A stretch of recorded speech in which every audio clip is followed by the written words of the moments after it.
shadow. If voices in the dark feel like home, settle in. And if you want more journeys like this, consider subscribing and joining us in these explorations of the unknowable. Now let me tell you something you're not supposed to hear. The most frightening thing in Lovecraft is not the tentacled thing under the water. It is the thought behind the tentacle. The idea that wears the water like a mask and the stars like a stage. Monsters can be named, measured, cornered. Eldritch gods cannot. They are not predators in the dark.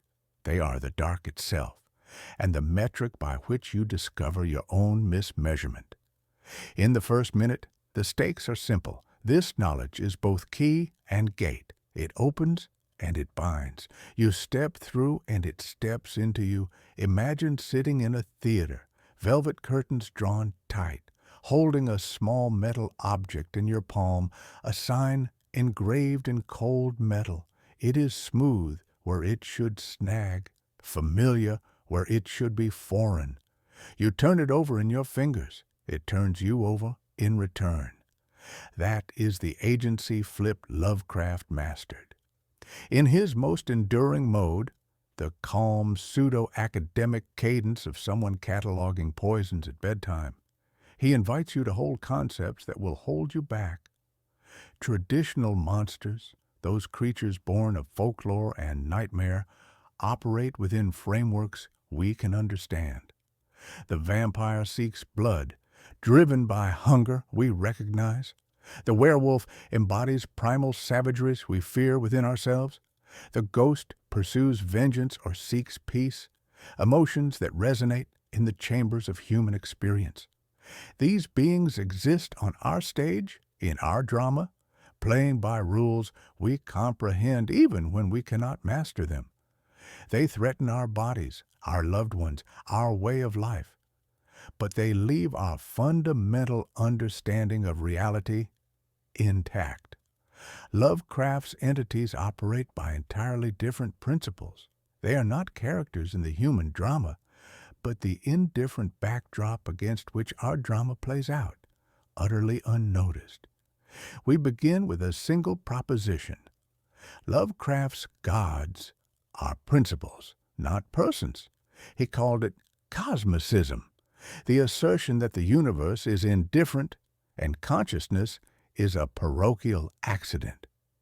In this theater, agency becomes a prop, and the audience discovers it was always part of the set dressing. Great old ones, outer gods, crawling chaos, black goat. Key and gate, veil and void. These are masks you can survive describing, but not quite survive understanding. The horror lies not in their power to destroy us, for that is trivial, but in their power to destroy our meaning. They strip away comforting illusions of purpose, divine plan, humanity's special place in creation. They present a mirror, reflecting a universe that simply is, without judgment, without care, without even a flicker of recognition for our fleeting lives. You've seen monsters in films, creatures that stalk, bite, bleed. You can flee, fight, barricade against them. The credits roll, the lights come up, normalcy returns. In Lovecraft, the credits never roll because the subject is not the creature, but the geometry that makes the creature plausible. It is the way fog behaves over black water at night, the way coastlines refuse straightness, the way a sky full of clean stars looks colder when you truly comprehend the distances involved. His horror is scholarship of broken frames, footnoted with fictional grimoires. The Necronomicon, the Narcotic Manuscripts, the Book of Ibon, these texts promise knowledge but deliver dissolution. They are not grimoires of power, but catalogs of powerlessness, revealing that the more we understand about our cosmic situation, the more we realize our utter insignificance. the stories read like academic papers, delivered at midnight to an audience of one, each revelation peeling away another layer of protective ignorance. The sensory anchors accumulate around you, the iron taste when geometry misbehaves, the sound of pipes you cannot source, damp basements filled with rotting paper, fog drifting in from harbors that connect to no earthly sea. These details reset your attention, ground the abstract in the visceral, make the impossible feel tangible against your skin. But with each step deeper into this knowledge, there is a cost. Each clean distinction we cut away, monster from God, safe knowledge from dangerous, also cuts away a shelter, a board from the barricade, a curtain from the stage. The promise we make tonight is this: we will trace the origin of these gods, their lineage across letters and magazines. The mechanics by which ideas act on human minds, the cases where names like Cthulhu and Nyarlathotep reveal themselves as functions rather than villains. We will listen for the piping at the center of things. We will watch masks come on and off, and we will notice that the mask is the face. We will discover why Lovecraft's gods are more terrifying than any monster at the precise moment you realize there was never a monster at all, only patterns with teeth in them, principles with agency, indifference with intention. You can still close this exploration, still set down the sign before it warms completely in your hand. Or you can accept the condition that closes this chapter. Once you begin to think in the terms these gods entail, the thinking begins to think you. The curtain is already moving, stirred by winds from spaces between spaces. The stage awaits, and you have already taken your first step into the light. This opening chapter establishes the fundamental distinction that makes Lovecraft's Eldritch gods uniquely terrifying. They are principles rather than monsters, embodying cosmic indifference rather than comprehensible malevolence.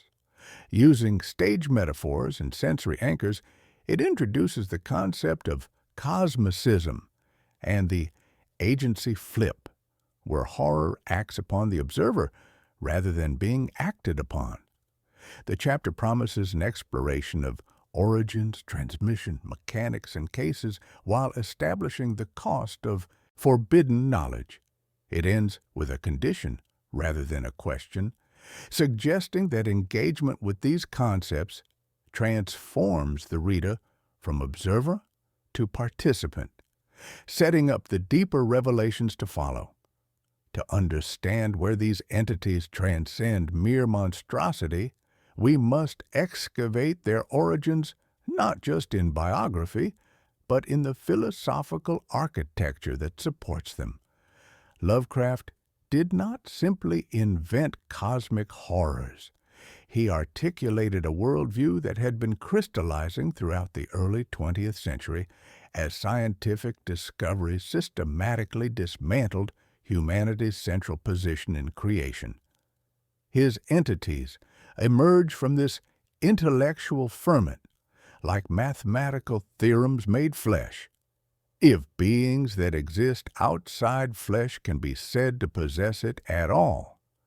The genesis begins in Lovecraft's correspondence, thousands of letters to fellow writers where he sharpened his mechanistic materialism like a blade.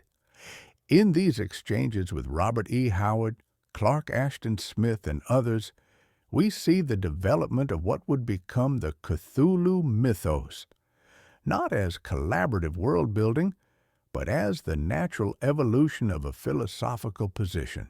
The universe, Lovecraft argued, operates according to mechanical principles utterly divorced from human values, purposes, or comprehension. We are accidents of chemistry, brief arrangements of matter that achieve temporary self-awareness before dissolving back into cosmic flux. From this sea of correspondence, he netted 3 tiers of being that would define cosmic horror's hierarchy. Great old ones like Cthulhu exist as material entities bound by cycles and slumber, yet operating on scales that make geological time seem momentary. Outer gods like Azathoth and Yog-Sothoth exist beyond material constraints entirely, embodying principles of chaos, totality, and change that govern reality itself. Between them move messengers like Nyarlathotep, entities that can interact with human consciousness precisely because they understand it well enough to destroy it systematically. Their names function as more than labels. They are sigils you speak, incantations that reshape the mouth and mind.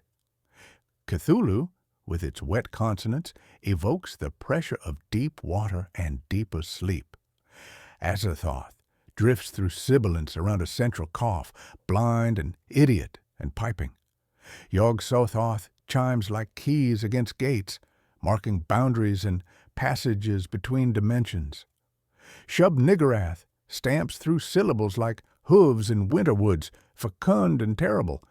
These are not arbitrary collections of letters, but carefully crafted sound shapes designed to bypass rational thought and lodge directly in the nervous system. The intellectual currents feeding into Lovecraft's vision were vast and turbulent. Darwin had already dethroned humanity from divine creation. Einstein's relativity had shattered Newtonian certainties about space and time. Astronomy revealed a universe of unimaginable scale where Earth registered as less than a mote of dust. Lovecraft internalized these revelations not as abstract intellectual concepts, but as visceral existential truths. He saw in them the ultimate demotion of human consciousness from cosmic significance to cosmic accident. His literary influences shaped the expression of these insights.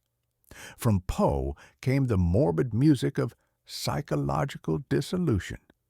From Dunsany came the lucid dreams of kingdoms beyond human reach. From Macon's Great God Pan came the terror of forces that exist parallel to human reality, but utterly indifferent to it. From Blackwood's The Willows came the recognition that nature itself might be fundamentally alien. From Chambers' King in Yellow came the concept of knowledge as contagion, texts that transform their readers simply by being read. But Lovecraft's crucial innovation was the inversion of traditional creation mythology. Where conventional cosmologies begin with intention, divine will, conscious design, purposeful creation, Lovecraft's cosmos begins with Azathoth's idiot drumming at the center of chaos. Creation becomes noise accumulating into temporary pattern. The universe is not a stage lit by intention, but by accident, and we walk out under that indifferent lighting feeling smaller with each step. This inversion extends through every aspect of his mythology. Traditional gods represent moral principles: justice, mercy, wisdom, wrath. Lovecraft's entities represent amoral principles: entropy, totality, change, indifference. They do not love or hate because love and hate are human categories that have no application to beings that exist outside the sphere where such categories make sense. They intensify, articulate, and embody aspects of reality that human consciousness cannot safely process. The pseudo-scholarship that permeates Lovecraft's work, references to the Necronomicon, citations of Olaus Wormius, mentions of the University of Miskatonic, serves as more than atmospheric detail. It creates a parallel tradition of forbidden knowledge, suggesting that the horrors described exist within academic frameworks, that they can be researched, cataloged, and understood through scholarly methods.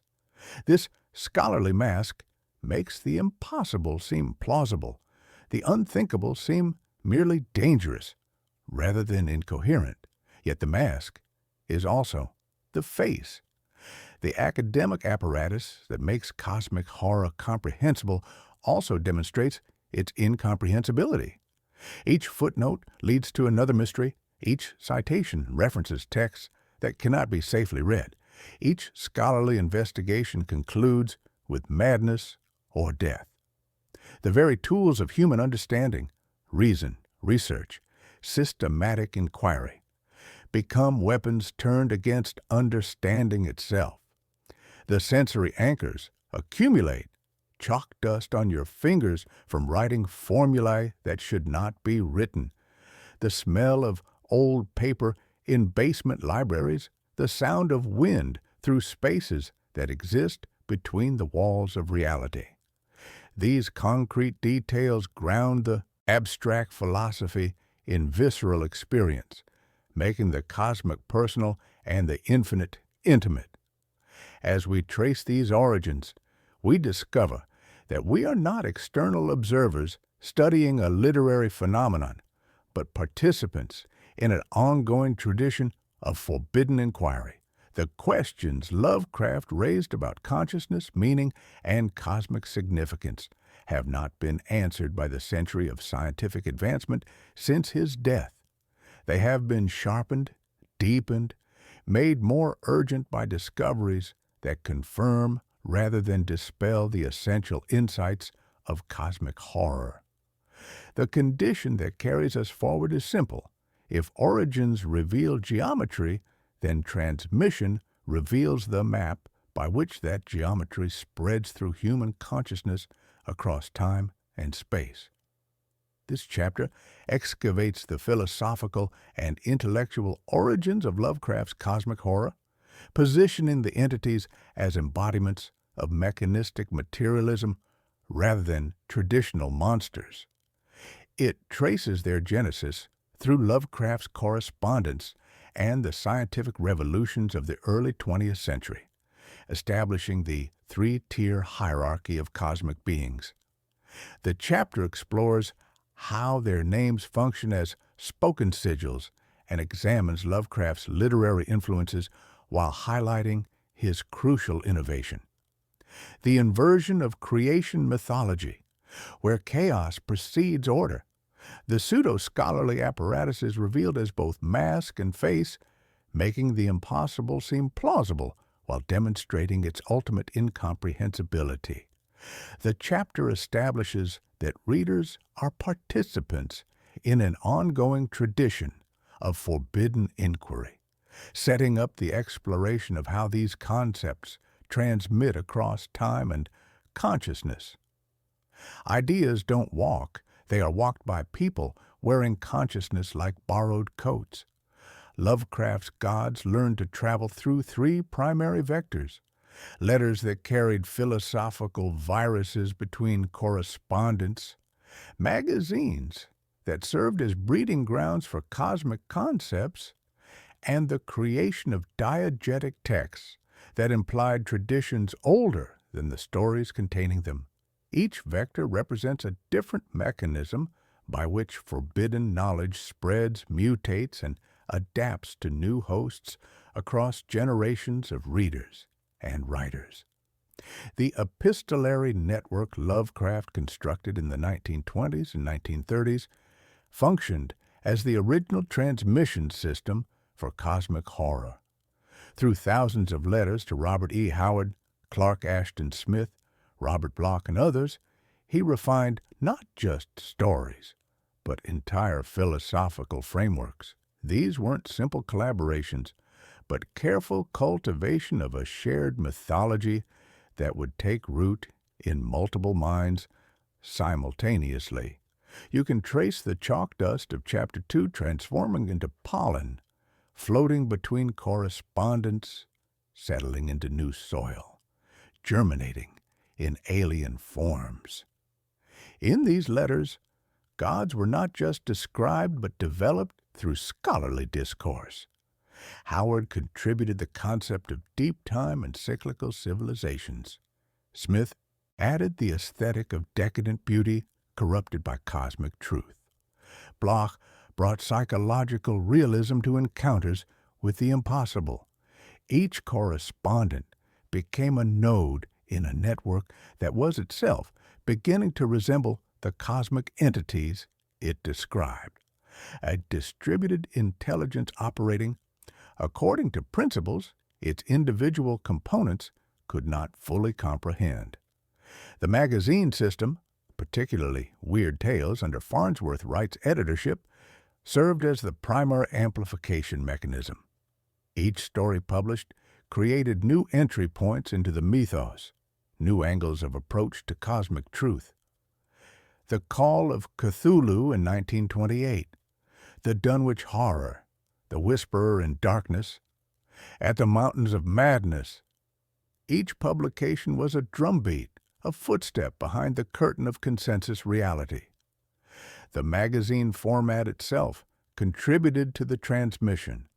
Stories appeared alongside advertisements for correspondence courses and patent medicines, blurring the line between fiction and the broader cultural landscape of hidden knowledge and alternative realities. After Lovecraft's death, August Derleth and Donald Wandre established Arkham House, binding the scattered stories in black cloth and gold type. Derleth's controversial systematization of the mythos, organizing entities into elemental categories, imposing moral frameworks that Lovecraft never intended, represents transmission-altering ontology. The gods were not fixed entities, but distributions across conversations, evolving through each retelling, each analysis, each attempt to create coherent taxonomies from inherently incoherent materials. The third vector, diegetic texts within the fiction itself, created perhaps the most insidious form of transmission. The Necronomicon, attributed to Abdul al-Hazred and translated by Olaus Wormius, functions as a password whispered through keyholes. It implies traditions older than the stories containing it, suggests that the stage has floors below the floorboards where older, more terrible dramas have played out. The Book of Ibon, the Pentateuch manuscripts, the Arlaia text. These names create archaeological depth, implying that cosmic horror is not invention, but discovery, not creation, but excavation.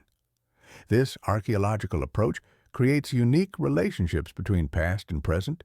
Traditional monsters often represent returns of repressed historical traumas, vampires as aristocratic exploitation, zombies as dehumanized labor.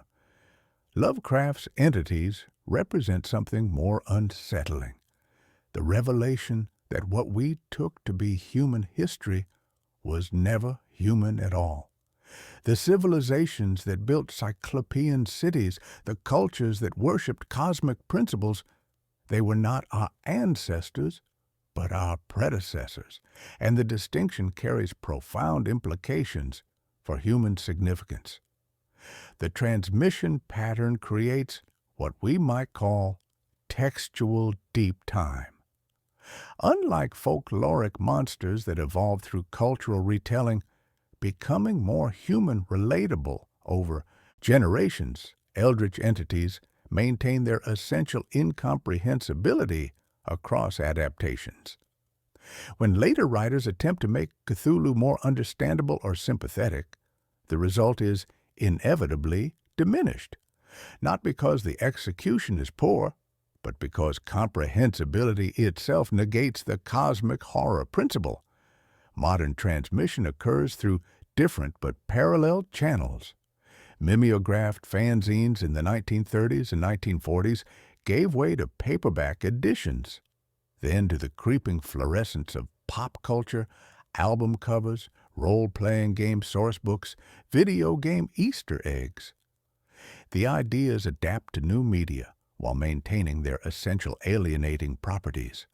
A whisper of Yog becomes a joke that is only half a joke, a reference that carries more weight than the speaker realizes.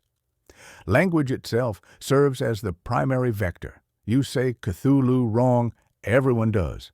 Lovecraft admitted it could not be pronounced by human throats. That impossibility is the infection. A name you cannot say correctly, that you still attempt to say, forces the mind to accommodate shapes of sound that do not fit human vocal apparatus. The mask that doesn't fit rubs raw, but you keep wearing it, and the wearing changes you. Social media and internet culture have created new manifestations of ancient transmission patterns. Elder signs appear as emoji, cosmic entities become memes, and the Necronomicon exists as a real book you can purchase, even though, or perhaps because, it was always fictional. The boundary between diegetic and real continues to blur, not through deception, but through the natural evolution of ideas that were always designed to escape the boundaries of their original contexts. The most unsettling aspect of these transmission patterns is their apparent autonomy. The ideas seem to propagate themselves, finding new hosts, adapting to new contexts, maintaining their essential alienating properties across radically different media and cultural moments. Each person who encounters cosmic horror becomes a potential vector, carrying forward concepts that change them in the process of transmission. And notice this, in mapping these transmission patterns, we have become part of them. We are not external observers studying how ideas spread, but participants in their ongoing propagation.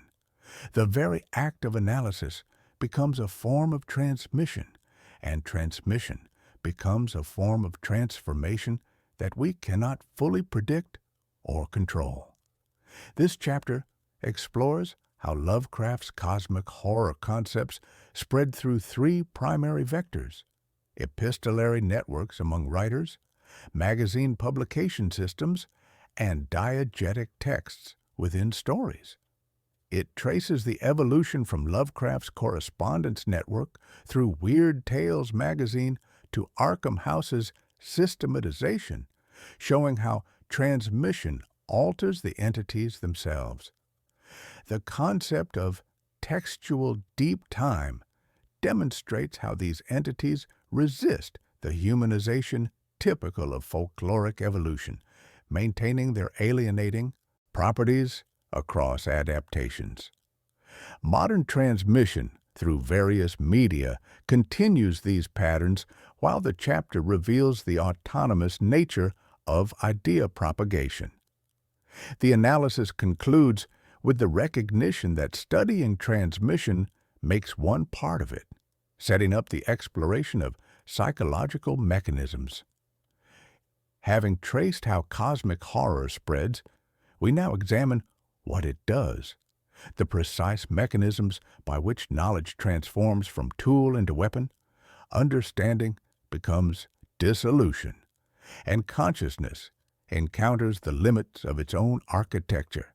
This is not the horror of physical threat, but of cognitive breakdown, where the very processes that allow human minds to function become the instruments of their own destruction. The horror acts upon you not through force, but through the systematic erosion of the frameworks that make coherent experience possible.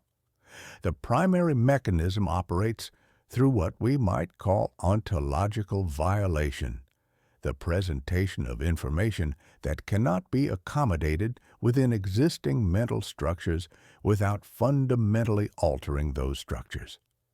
Human cognition evolved to process terrestrial realities. Three-dimensional space, linear time, cause and effect relationships, biological categories that correspond to earthly life forms. Lovecraft's entities exist outside these parameters entirely, presenting cognitive challenges that are not merely difficult, but impossible within normal human frameworks.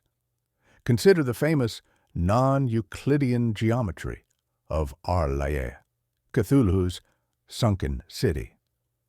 This is not simply exotic architecture, but a direct assault on spatial cognition itself. If angles can be simultaneously acute and obtuse, if parallel lines intersect while remaining parallel, then geometry, the most fundamental framework for organizing spatial experience, becomes unreliable. The mind attempting to navigate such space doesn't simply get lost, it loses the very concept of location, direction, and spatial relationship. The horror lies not in being unable to find your way, but in discovering that way itself is a local illusion. This geometric impossibility extends beyond mere architectural description to become a metaphor for comprehensive cognitive breakdown. Just as non-Euclidean space cannot be consistently mapped using Euclidean principles, cosmic reality cannot be consistently understood using human cognitive categories. Each attempt to process impossible information creates what cognitive scientists call prediction error, at moments when mental models fail to account for incoming data. But cosmic horror creates prediction errors that resist accommodation because they violate not just specific expectations, but the foundational assumptions that make expectation possible. The temporal mechanics follow similar patterns of impossibility. Lovecraft's entities exist in deep time, their activities spanning geological epochs in ways that make human chronology meaningless. But the horror lies not in their age, but in what their temporal existence implies about the nature of time itself. If beings can exist simultaneously across multiple temporal coordinates, if past and future can interact causally, if linear time is merely a local phenomenon within larger cycles of cosmic recurrence, then human temporal experience becomes a kind of hallucination. This temporal displacement creates chronological vertigo, the sudden recognition that what we experience as the flow of time is actually a cross-section through dimensions we cannot perceive. Characters in Lovecraft's stories often receive knowledge of events that have not yet occurred, remember experiences they have never had, encounter consequences that precede their causes. This temporal scrambling of causation creates a unique form of helplessness. Not the helplessness of being overpowered, but the helplessness of existing in reality where action and consequence have become disconnected. The causal mechanics of cosmic horror represent perhaps the most sophisticated aspect of its psychological architecture. When investigators discover ancient texts, perform ritual actions, or encounter cosmic entities, the consequences often precede the causes. They begin experiencing nightmares before encountering their source, develop knowledge they have never acquired, speak languages they have never learned. This causal connection violates our understanding of how causes produce effects, creating recursive loops where investigation becomes contamination and knowledge becomes the very thing it seeks to understand. Biologically, the entities resist classification through terrestrial categories.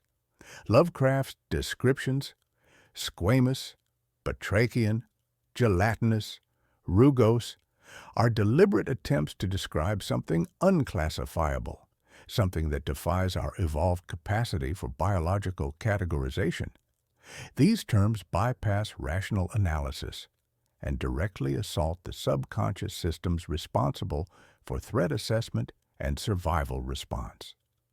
The brain receives signals that register as living, but cannot be processed through any known biological framework, creating a form of cognitive dissonance that manifests as existential dread.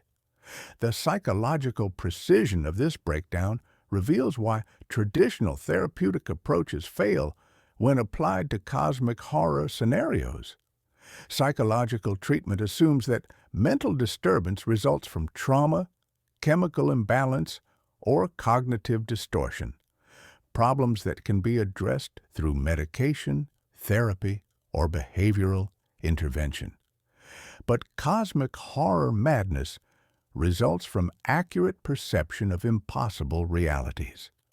The problem is not that the victim's mind is malfunctioning, but that it is functioning correctly in circumstances where correct functioning produces insanity. This creates the therapeutic paradox, the recognition that sanity, in the context of cosmic reality, is actually a form of protective delusion. Characters who maintain their mental stability do so by refusing to acknowledge what they have witnessed, constructing elaborate rationalizations that preserve familiar worldviews at the cost of truth. Those who go mad do so by seeing clearly, by allowing their perceptions to accommodate realities that human consciousness was never designed to process. The sensory anchors that accompany these breakdowns are carefully chosen to create maximum cognitive disruption. The iron taste of a nosebleed when geometry misbehaves. The sound of pipes that seem to come from inside solid walls. The feeling of surfaces that are simultaneously rough and smooth. The sight of colors that exist outside the visible spectrum.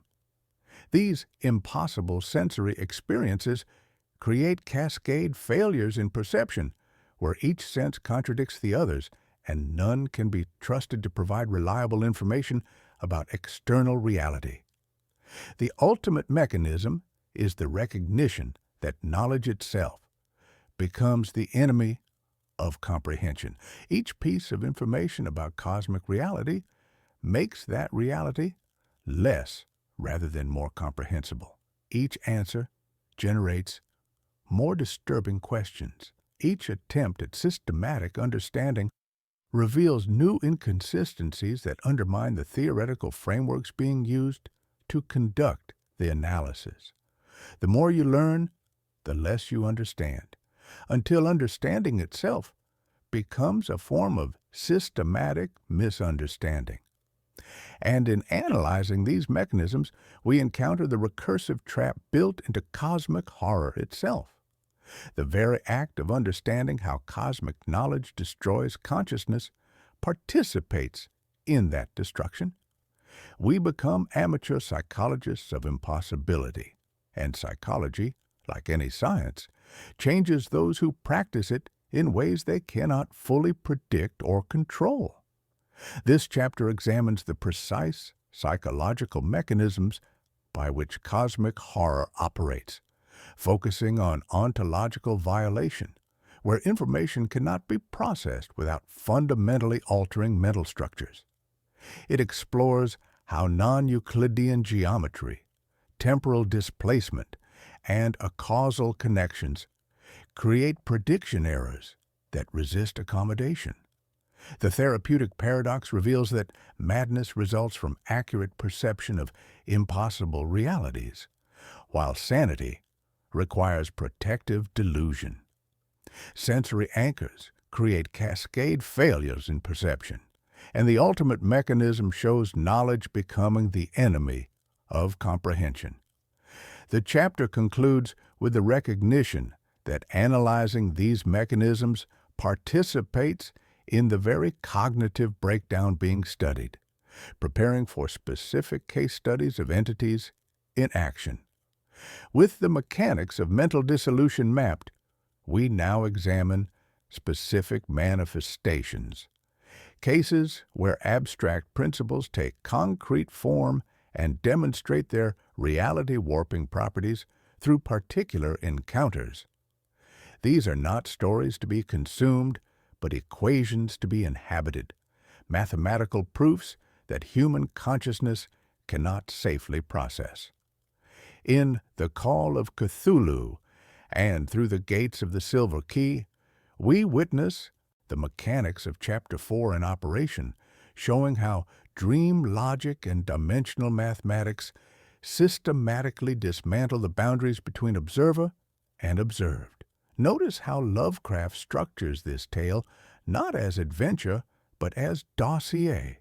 Newspaper clippings, artists' dreams, a bas-relief that feels wet to the touch, sailors stumbling into geometry that wakes like a sleeper rolling over in black water. The monster himself barely appears.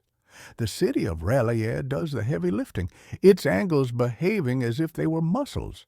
Doors that are not doors unless you look wrong. Architecture that violates spatial logic while remaining somehow navigable. The horror operates through what we might call distributed presence. Cthulhu sleeps, yet the idea acts across continents simultaneously. Artists around the world wake with brine smell in their mouths, clay under their nails, the same impossible curve recurring in their hands. The bas-relief becomes a broadcasting antenna, dreams tuned by drowned geometry. This is not telepathy, but something more disturbing, the recognition that consciousness itself might be a shared phenomenon, that individual minds are merely local manifestations of larger cognitive fields. The investigative structure mirrors the contagion it describes. Professor Angel dies mysteriously after encountering the bas-relief.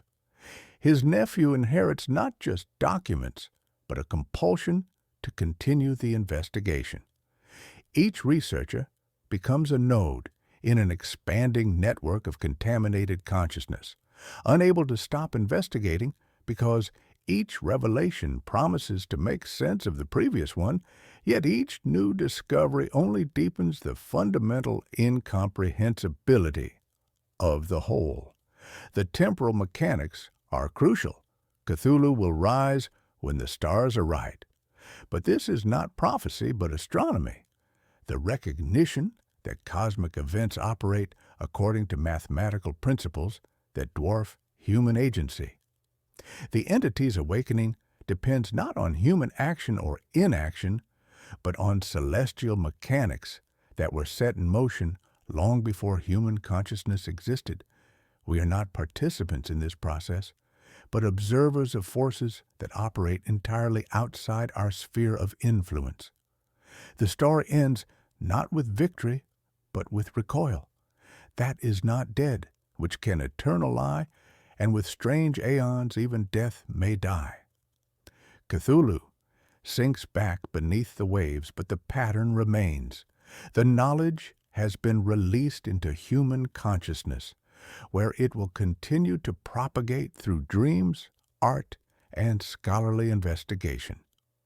The horror is not defeated because it was never an enemy.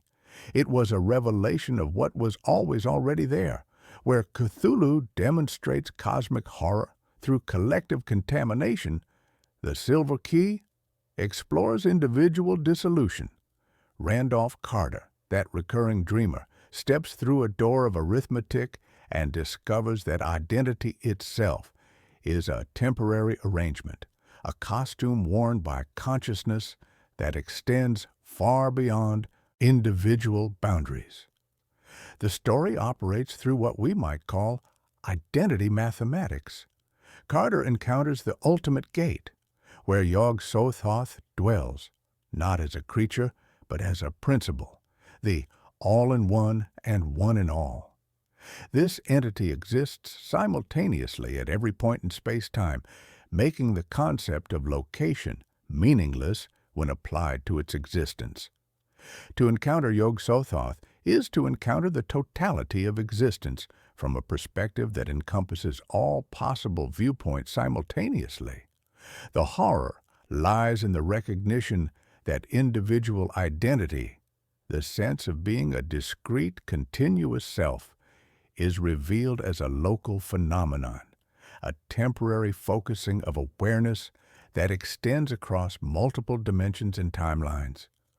Carter discovers that he has existed as multiple beings across different worlds and times, that what he took to be his unique identity is actually one facet of a larger consciousness that includes entities and experiences utterly alien to human understanding. The mathematical precision of this dissolution is crucial. Carter's transformation occurs not through mystical transcendence, but through exposure to geometric principles that operate beyond three-dimensional space. He learns to navigate dimensions where cause and effect, past and future, self and other, become meaningless distinctions. The story reads like a technical manual for consciousness expansion, but expansion that destroys rather than enhances individual awareness. The sensory anchors accumulate. The humming like bees made of numbers, stars cold as polished bone, corridors that extend through angles that exist only in mathematical theory. These concrete details ground the abstract philosophy in visceral experience, making the impossible feel tangible while remaining fundamentally incomprehensible.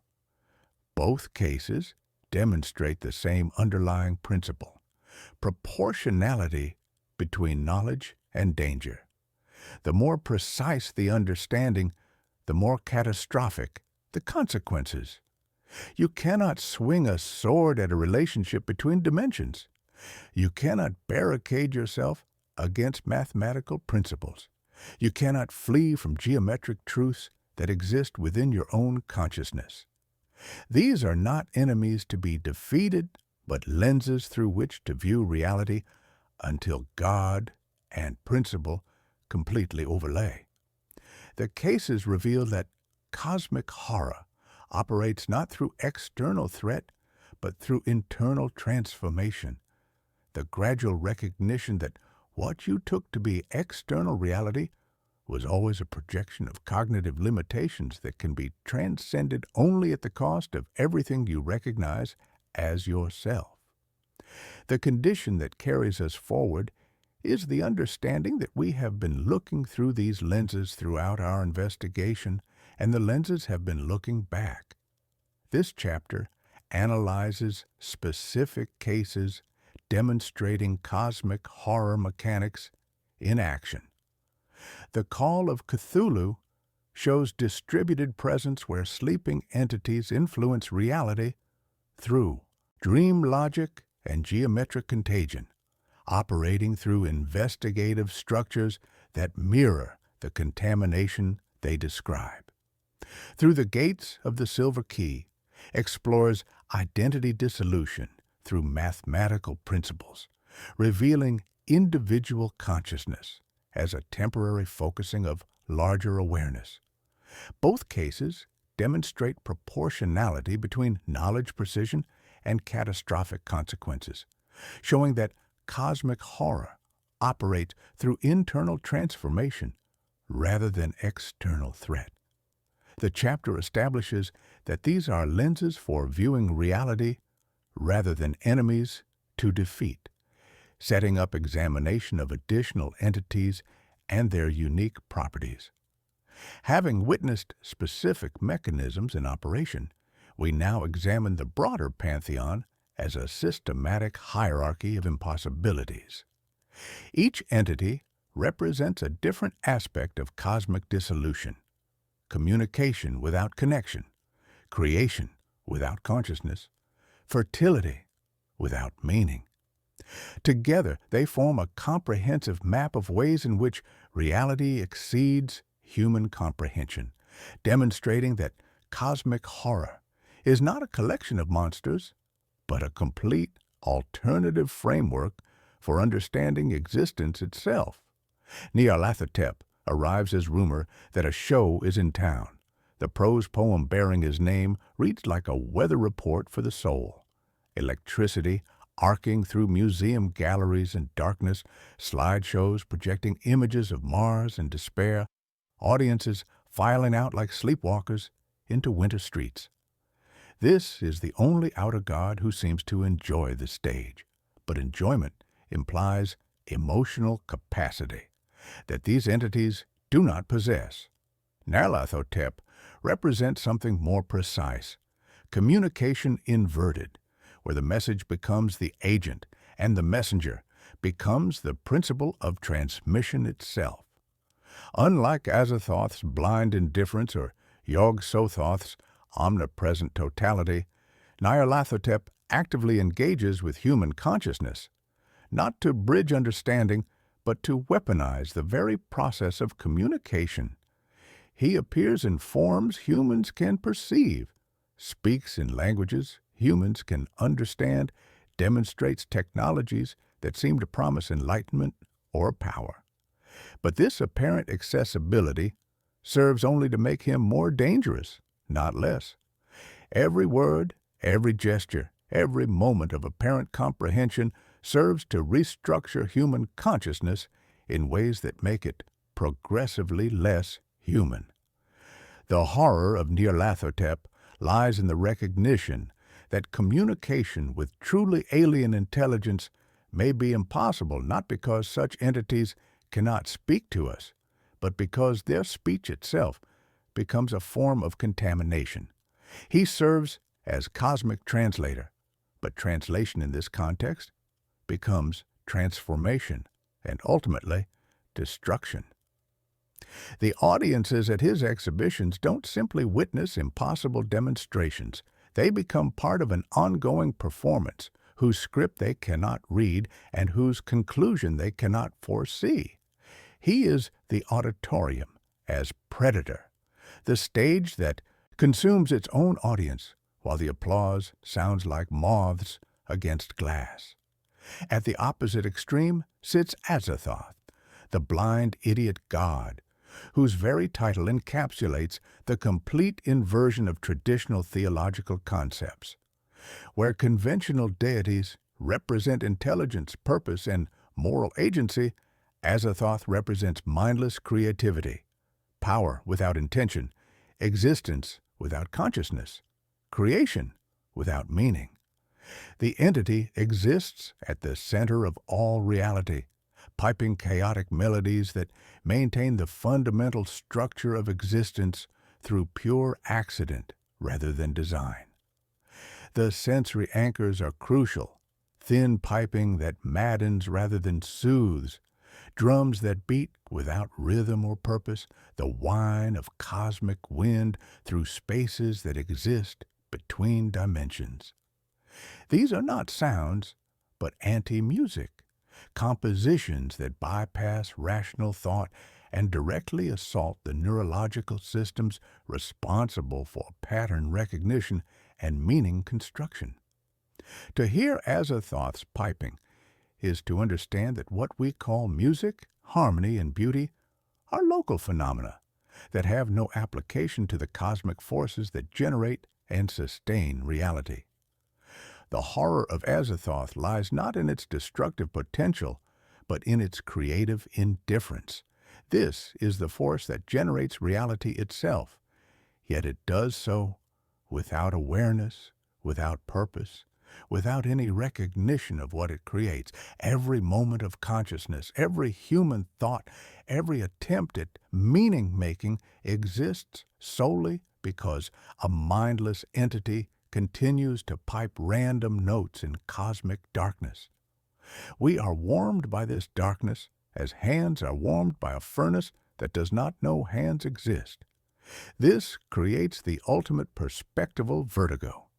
If Azathoth were to awaken, if the piping were to cease, all of reality would simply stop existing, not destroyed. That would imply a process, a transition from being to non-being, simply absent, as if it had never existed at all.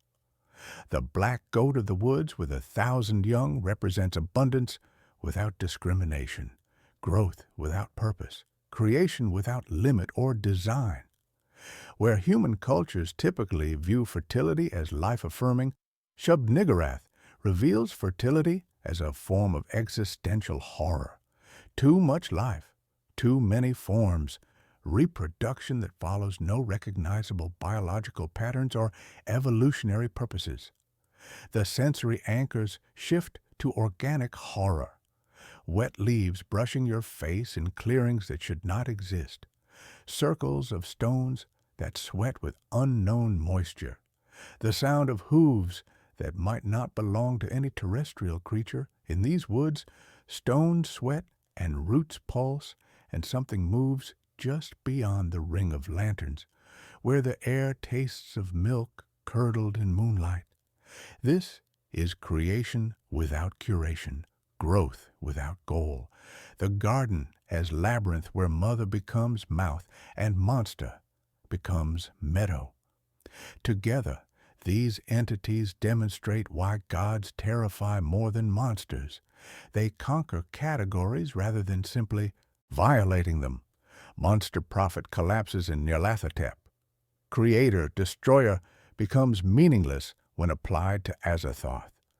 Mother, devourer loses distinction in Shub-Niggurath.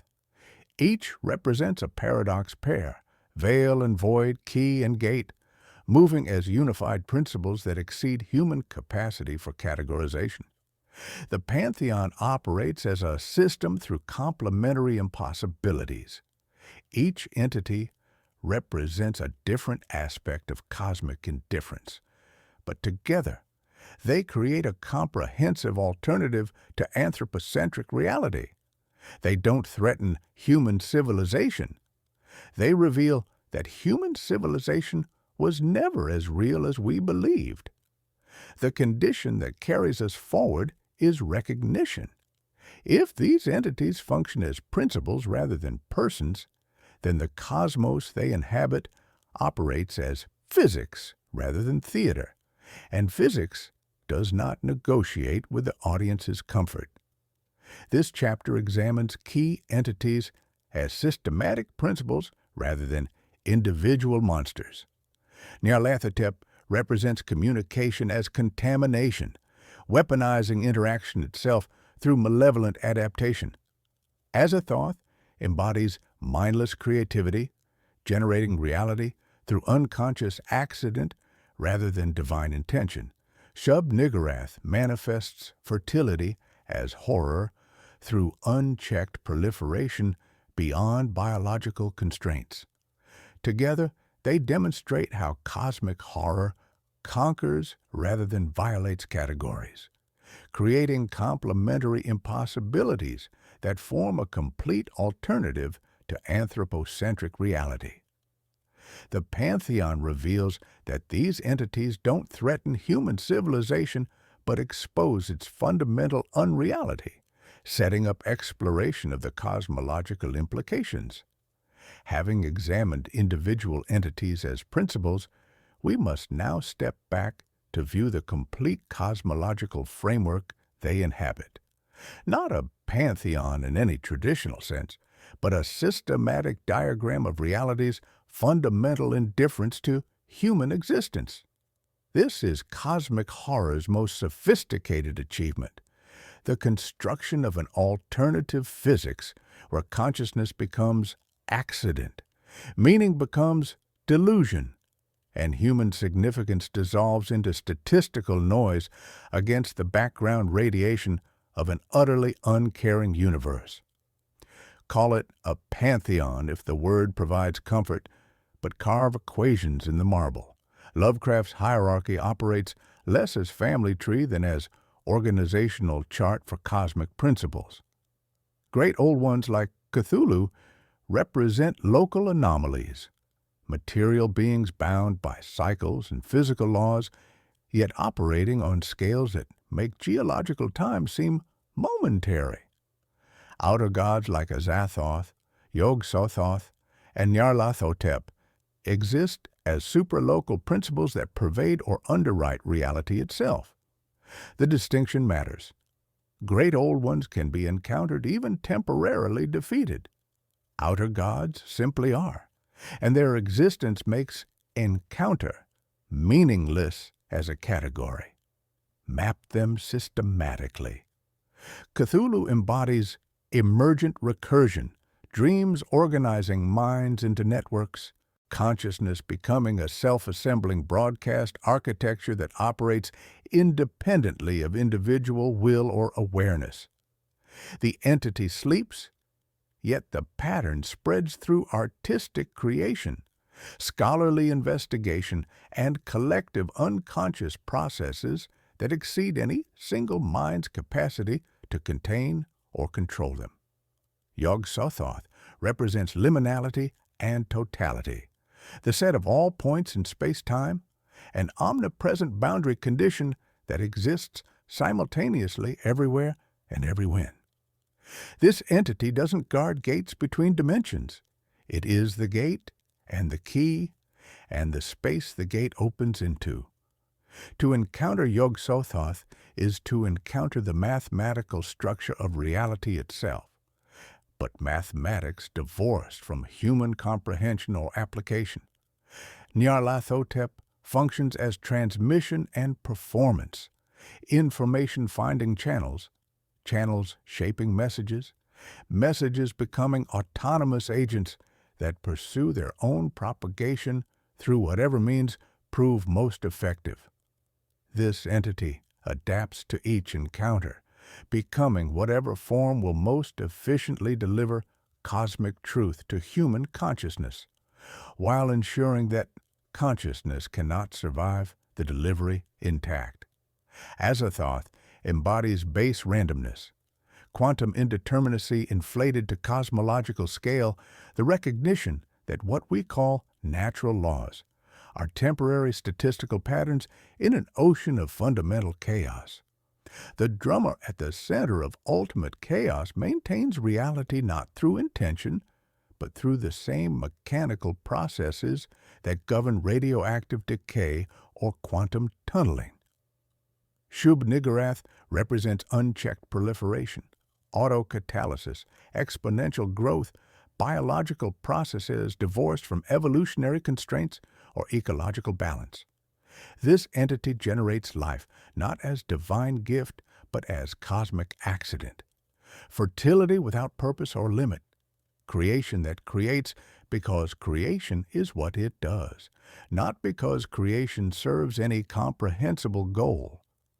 These mappings are not one-to-one allegories, but structural rhymes. They work because they align with how human consciousness actually fears when stripped of protective cultural narratives. We stand on shores at night where black water moves like thoughts we cannot complete. We look up at stars so numerous and distant that their light carries news of extinctions that occurred before Earth formed. We hold masks at parties and feel them assume our temperature, becoming indistinguishable from the faces they were meant to conceal. The cosmology reveals itself as architectural, not buildings in space, but space itself as a building, reality as a structure that consciousness inhabits without understanding its blueprints or load-bearing elements.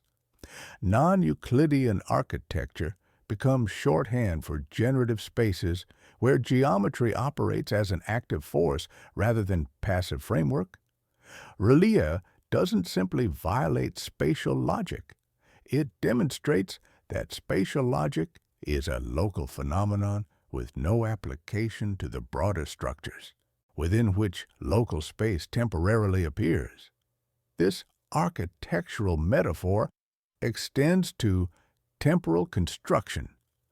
Linear time becomes a hallway in a building with many floors, each floor representing different temporal dimensions where causation operates according to principles that make human cause and effect relationships seem quaint and provincial.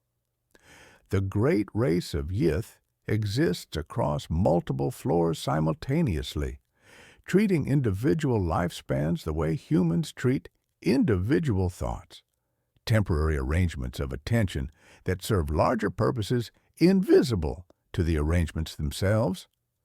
Modern physics provides unsettling confirmation rather than contradiction of these cosmological insights. The discovery of cosmic background radiation reveals the universe as filled with the afterglow of its own creation, a creation that occurred according to principles that make consciousness seem like a brief local violation of thermodynamic law. dark matter and dark energy constitute the vast majority of cosmic reality while remaining utterly undetectable through human sensory or technological capabilities.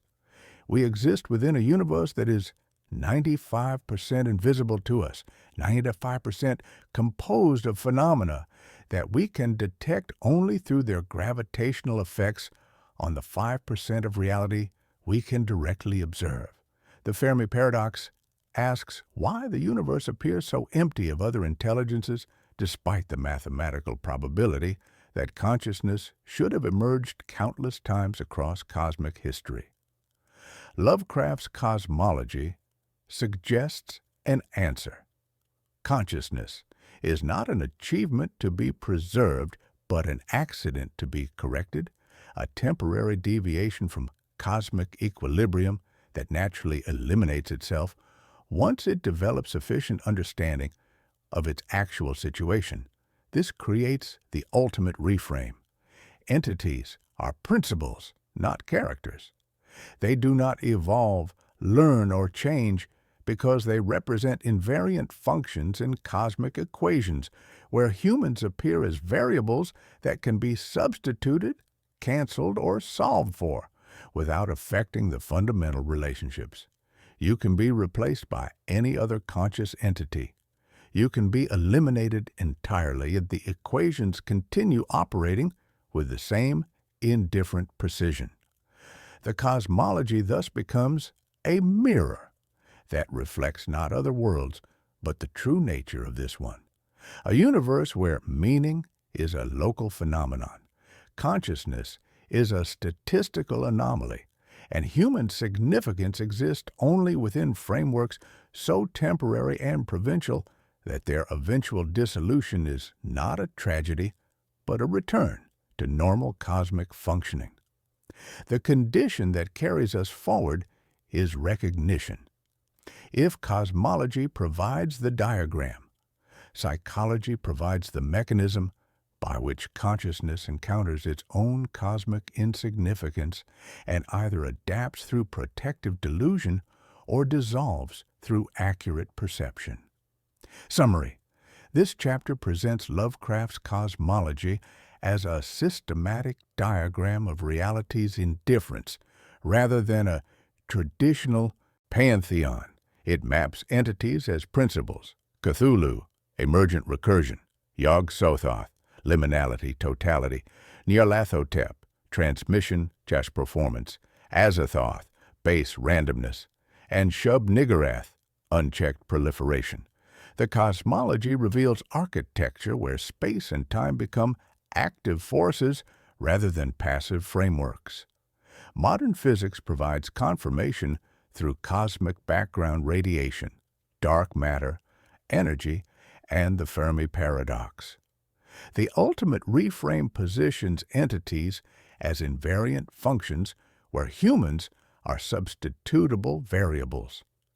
This creates a mirror reflecting our universe's true nature, where meaning is local, consciousness is anomalous, and human significance is temporary deviation from normal cosmic functioning, setting up psychological exploration of how consciousness encounters its own insignificance.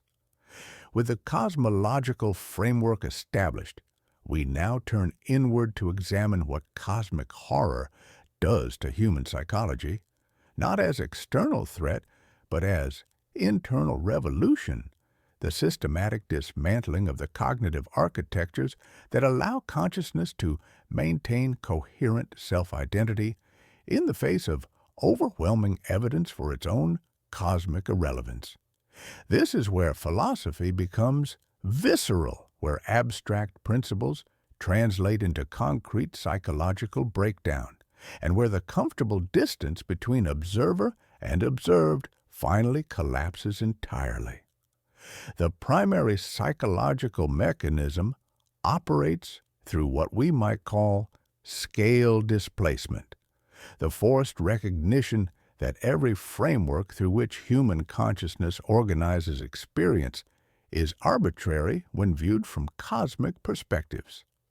Individual human lives are not brief but instantaneous, not temporary arrangements of matter and energy, but momentary fluctuations in cosmic background radiation.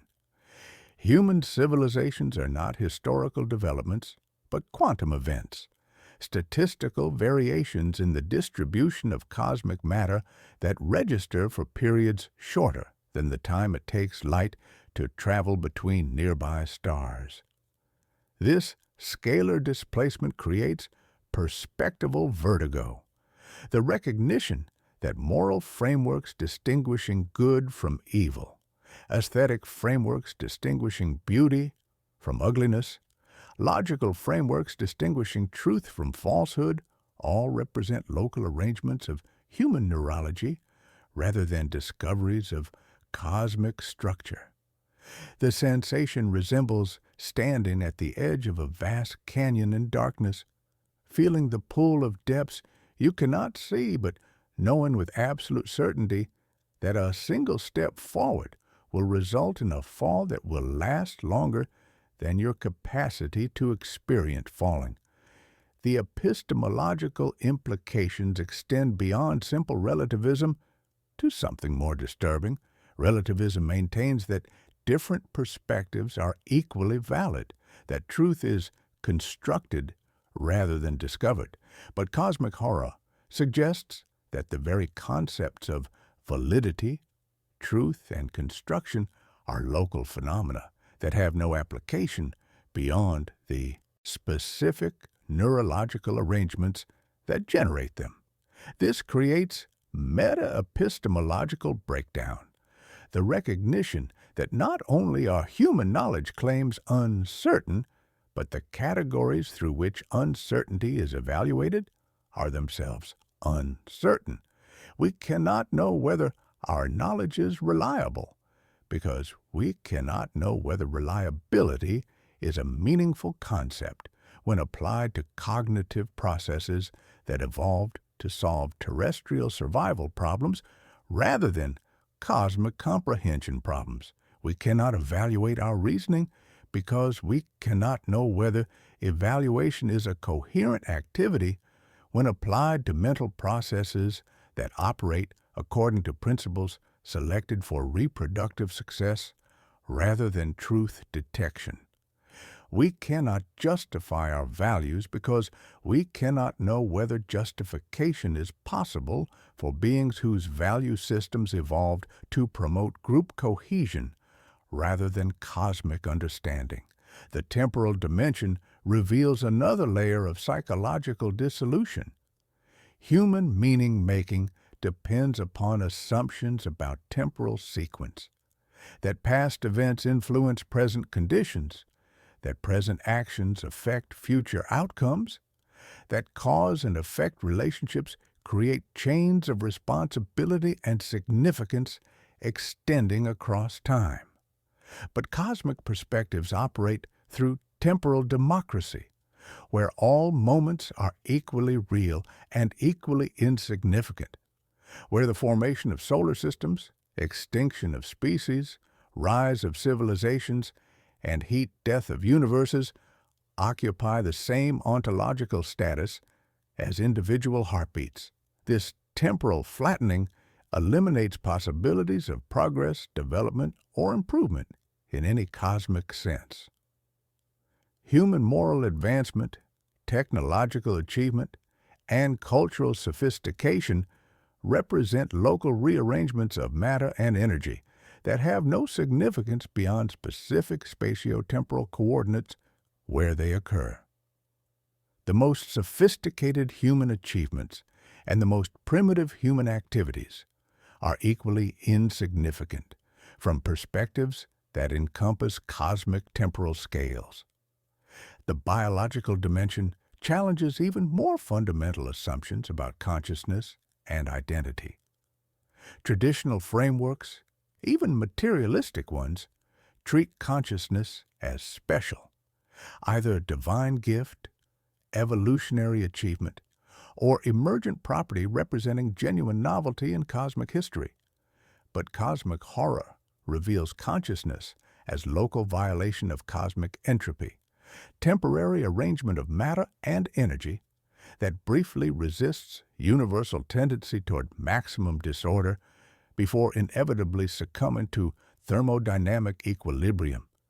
This biological insignificance extends beyond individual organisms to encompass entire biospheres.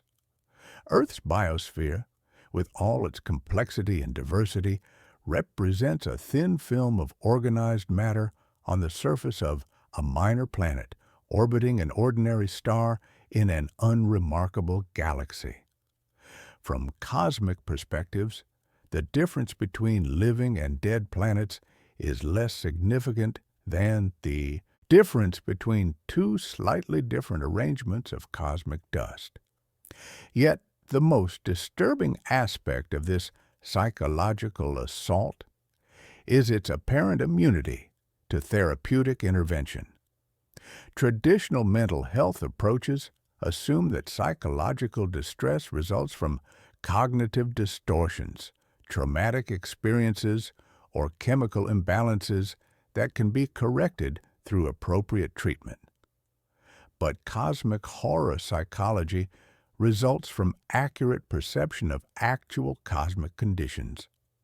The problem is not that consciousness is malfunctioning, but that it is functioning correctly in circumstances where correct functioning produces existential breakdown. This creates the therapeutic paradox of cosmic awareness, the recognition that sanity in cosmic context requires systematic self-deception, while accurate cosmic perception requires accepting psychological states that are indistinguishable from clinical depression, anxiety, and dissociative disorders. The choice becomes protective delusion or destructive enlightenment, comforting ignorance or devastating truth. Modern neuroscience provides unsettling confirmation of these psychological mechanisms. Research into predictive processing reveals that consciousness constructs rather than discovers reality, generating interpretive frameworks that create the appearance of coherent experience from fundamentally chaotic sensory input. The sense of personal identity, experience of temporal continuity, feeling of moral significance, all represent computational processes selected for survival value rather than accuracy. We are not conscious beings who sometimes make mistakes. We are mistake-making processes that occasionally achieve temporary coherence. The recursive nature of cosmic horror psychology ensures that understanding these mechanisms participates in their operation. To comprehend how cosmic knowledge destroys consciousness requires engaging the same analytical processes that produce destruction. To understand how cosmic entities exceed human comprehension requires pushing comprehension beyond its normal limits. To grasp how cosmic indifference undermines human meaning-making requires applying that indifference to our own meaning-making activities. And in this psychological analysis, we discover that we have become case studies in our own investigation, subjects experiencing the very phenomena we sought to understand objectively. The distance between analyst and analyzed collapses, revealing that cosmic horror psychology is not a condition that affects others, but the normal result of consciousness encountering its own cosmic situation without protective cultural narratives. This chapter examines how cosmic horror operates psychologically through scale displacement and perspectival vertigo, forcing recognition that human frameworks are arbitrary from cosmic perspectives. It explores meta-epistemological breakdown, where the categories for evaluating knowledge become uncertain, and temporal democracy, where all moments are equally insignificant. The biological dimension reveals consciousness as a local violation of entropy, rather than cosmic achievement.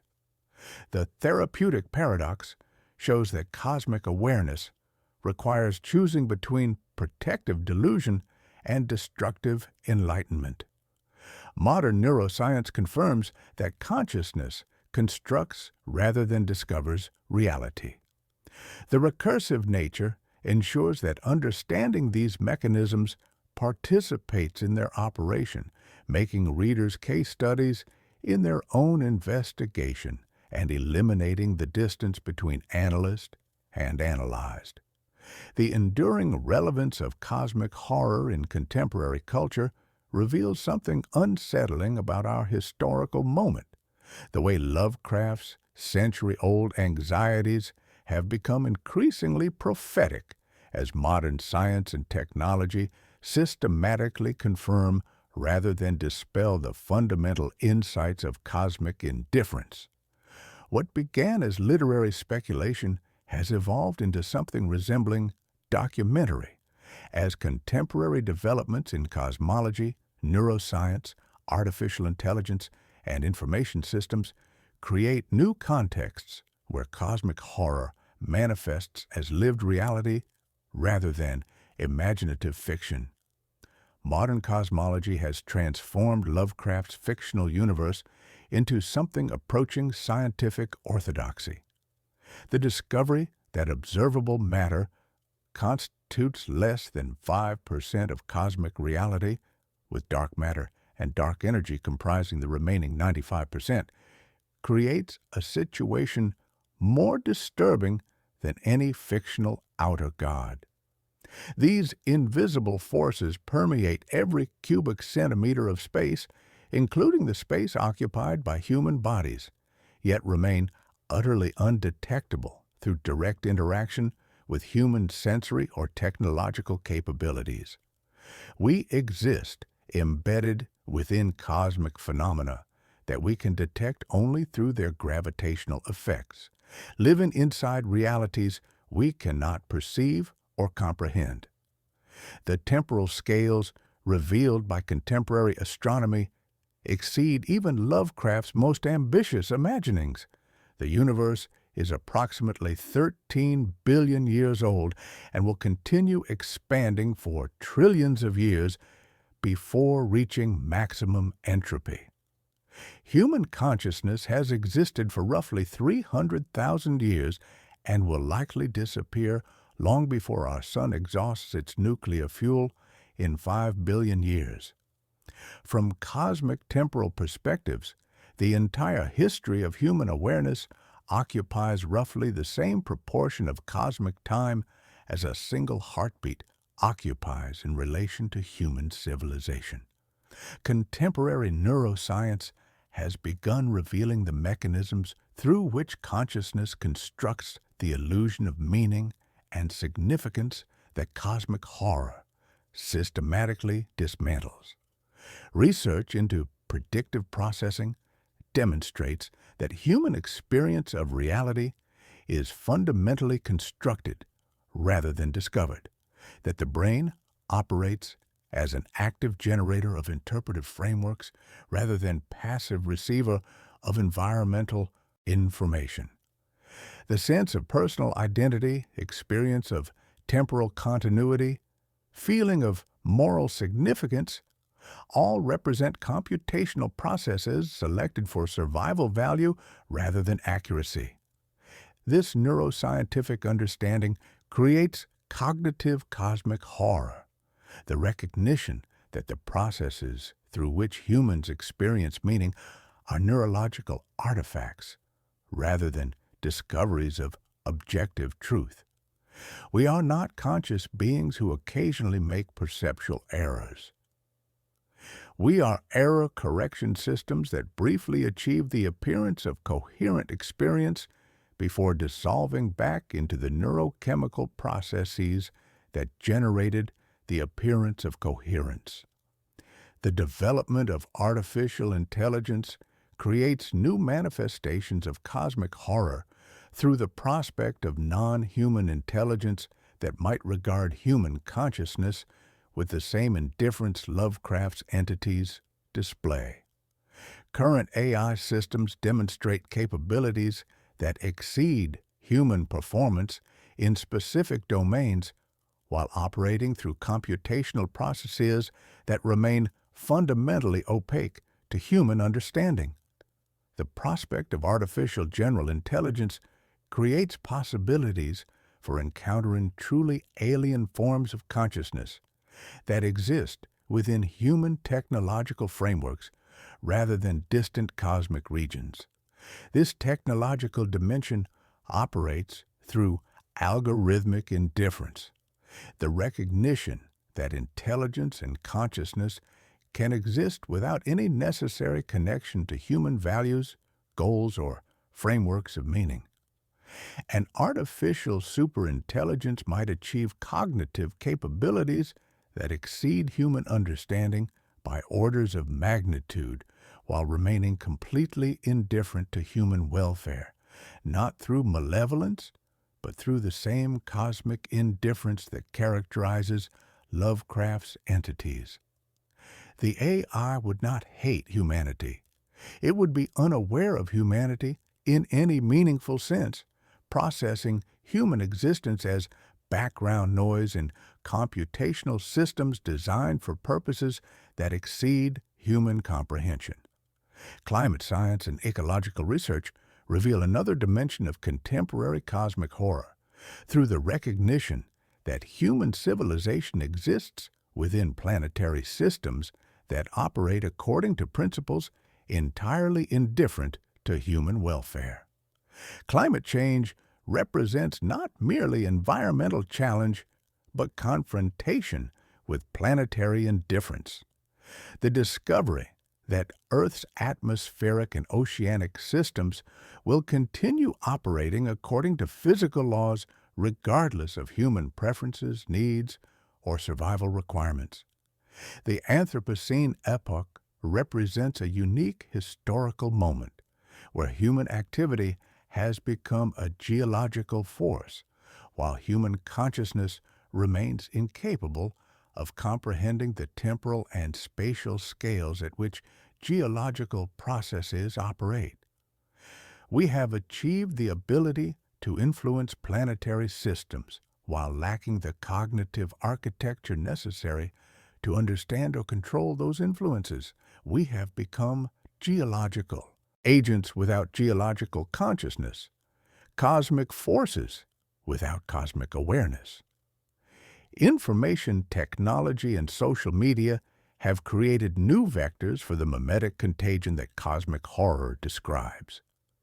The Internet operates as a vast repository of information that exceeds any individual's capacity for comprehension, creating conditions similar to those Lovecraft described in relation to forbidden libraries and dangerous texts. The more information becomes available, the less any individual can understand about the systems within which they exist.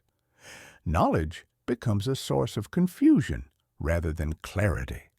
Connection becomes a source of isolation rather than community. The phenomenon of information overload represents a contemporary manifestation of cosmic horror's central insight, that knowledge can become destructive when it exceeds the cognitive architecture designed to process it. Social media platforms operate according to algorithmic principles that prioritize engagement over truth, creating information environments that systematically undermine the cognitive processes through which humans construct coherent understanding of reality. These contemporary developments create what we might call ambient cosmic horror, the background recognition that we exist within systems that operate according to principles we cannot understand, pursue goals we cannot influence, and generate outcomes we cannot predict. Unlike Lovecraft's fictional scenarios where characters encounter cosmic horror, through specific investigations or discoveries, contemporary cosmic horror permeates everyday experience through the basic conditions of modern existence. The most unsettling aspect of these modern manifestations is their apparent acceleration. Each decade brings new scientific discoveries, technological developments, and social changes that make human existence seem more rather than less cosmically insignificant. We are not gradually overcoming cosmic horror through human progress. We are gradually discovering that cosmic horror was always the fundamental condition of human existence, temporarily obscured by protective cultural narratives that modern knowledge systematically dismantles. The recursive nature of this recognition ensures that understanding contemporary cosmic horror participates in its ongoing manifestation. We become scholars of our own dissolution, analysts of our own insignificance, investigators of realities that transform us through the very process of investigation. This chapter demonstrates how contemporary scientific and technological developments have made Lovecraft's cosmic horror increasingly relevant rather than outdated. Modern cosmology reveals dark matter and dark energy as invisible forces comprising 95% of reality, while temporal scales make human existence cosmically instantaneous. Neuroscience shows consciousness as constructed rather than discovered, creating cognitive cosmic horror. AI development promises algorithmic indifference, where superintelligent systems might regard humans with cosmic indifference. Climate science reveals planetary systems indifferent to human welfare, while information technology creates ambient cosmic horror through systems exceeding human comprehension. These developments suggest cosmic horror was prophetic rather than fictional, identifying fundamental conditions that modern knowledge confirms rather than dispels. The recursive nature makes understanding these manifestations participate in their ongoing realization. As we approach the culmination of our investigation, we must confront an unsettling recognition. The very act of analyzing cosmic horror has transformed us from external observers into internal participants, from scholars studying a phenomenon into subjects experiencing it. The ritual of analysis itself has become a form of cosmic ceremony, where each careful examination of forbidden knowledge reproduces the same patterns of contamination and transformation that destroy characters within Lovecraft's fiction. We have become what we set out to study. This transformation operates through what we might call scholarly recursion, the recognition that understanding cosmic horror requires adopting the same investigative methods that cosmic horror uses to destroy consciousness. To comprehend how forbidden knowledge contaminates minds, we must expose our own minds to that knowledge. To analyze how cosmic entities exceed human comprehension, we must push our comprehension beyond its normal limits. To map the mechanisms of existential breakdown, we must risk our own existential coherence. The cold metal sign we held in the first chapter has warmed in our palms, and its temperature is our own. The ritual elements have been present throughout our exploration, though disguised as academic methodology. We have constructed new vocabularies adequate to cosmic horror's unique properties. Terms like ontological violation, perspectival vertigo, temporal democracy, algorithmic indifference.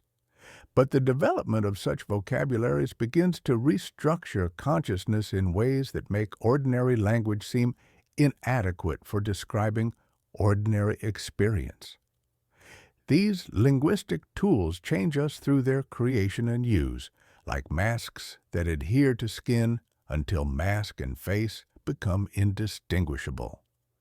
We have adopted temporal perspectives that exceed normal human chronological frameworks, considering geological timescales, cosmic epochs, and cyclical apocalypses that operate according to rhythms entirely disconnected from biological or cultural temporality. This temporal displacement creates the same chronological dissociation that characterizes cosmic horror's victims, the ability to function within human time while being unable to regard human time as ultimately significant. You taste copper when the concept bends. Hear the hum of fluorescent lights like glass harmonicas played just beyond perception. We have adopted scalar perspectives that reduce human existence to cosmic insignificance, examining consciousness from viewpoints that make individual lives appear instantaneous, civilizations appear momentary, and species' existence appear negligible. This scalar displacement creates the same perspectival vertigo that drives cosmic horror's investigators toward madness. The ability to maintain human identity while recognizing that identity as cosmically meaningless. The stars no longer twinkle. They stare with the cold indifference of mathematical constants. The pseudo-academic apparatus we have employed, citations, analyses, systematic categorization, mirrors the scholarly frameworks that Lovecraft used to make impossible realities seem plausible. But our academic methodology has served the same function as his fictional scholarship, creating frameworks that make cosmic horror comprehensible while demonstrating its ultimate incomprehensibility. Each analytical tool we develop reveals new dimensions of the phenomenon that exceed the tool's capacity to contain or explain them. The library stacks become nave and transept, marginalia becomes prayer, and index cards transform into talismans whose power increases with use. The ritual structure becomes apparent when we recognize that every attempt to maintain analytical distance from cosmic horror eliminates that distance entirely. The more thoroughly we examine the mechanisms by which cosmic knowledge destroys consciousness, the more completely we participate in those mechanisms. The more clearly we map the processes of existential breakdown, the more our own existence breaks down under the weight of that mapping. This creates what we might call meta-analytical horror, the recognition that scholarly understanding of cosmic horror becomes itself a form of cosmic horror. The recursive loops are inescapable. Analyzing contamination contaminates the analyst. Studying dissolution dissolves the student. Mapping meaninglessness renders the mapping meaningless. We cannot study cosmic horror without becoming cosmic horror. We cannot understand incomprehensibility without becoming incomprehensible to ourselves. The temporal dimension of this ritual process extends the contamination beyond individual analysis to encompass historical traditions of cosmic investigation. Our examination has connected us to Lovecraft's original explorations, to the scholarly traditions that preceded him, to contemporary developments that confirm his insights, and to future implications that extend beyond current human comprehension. We have become part of an ongoing historical manifestation of cosmic horror that operates through academic inquiry itself. The social dimension extends the ritual beyond individual consciousness to encompass communities of understanding. This analysis exists not as private contemplation, but as public communication, designed to be shared with audiences who will themselves become participants in the cosmic horror dynamic through the act of reading. Each reader who follows this analytical trajectory becomes another node in an expanding network of cosmic contamination, another scholar victim in the ongoing ritual of forbidden investigation. This creates viral recursion, the recognition that understanding cosmic horror's contagious properties makes one a vector for that contagion. The very act of explaining how cosmic knowledge spreads becomes a mechanism through which cosmic knowledge spreads. The attempt to immunize consciousness against cosmic horror becomes a method for transmitting cosmic horror. The effort to maintain analytical objectivity eliminates objectivity entirely. The ritual reaches completion with the recognition that there was never any safe analytical distance to begin with. The assumption that consciousness could study cosmic horror without being changed by that study was itself a protective delusion, a necessary fiction that allowed the investigation to proceed while ensuring that the investigation would ultimately reveal its own impossibility. The meta-theatrical elements that have structured our exploration, stage, audience, curtain, performance, are revealed as more than metaphors. They represent the actual dramatic structure within which consciousness encounters cosmic reality. We are not external observers watching a performance, but performers in a drama whose script we cannot read and whose conclusion we cannot predict. The analysis becomes the phenomenon being analyzed. The ritual becomes the reality being ritualized. The condition that emerges from this recognition is not conclusion, but continuation. Having discovered that scholarly analysis of cosmic horror participates in cosmic horror, we cannot simply stop analyzing. The contamination is permanent, progressive, and transformative in ways that make the concept of recovery meaningless. We have become what we studied, and what we studied continues to study itself through us. The whisper that carries us into our final chapter is the sound of consciousness recognizing itself as both subject and object of cosmic horror, both analyst and analyzed, both ritual participant and ritual sacrifice. We have performed the ceremony of understanding cosmic horror, and the ceremony has performed us. This chapter reveals how the analytical process has transformed readers from external observers into internal participants through scholarly recursion.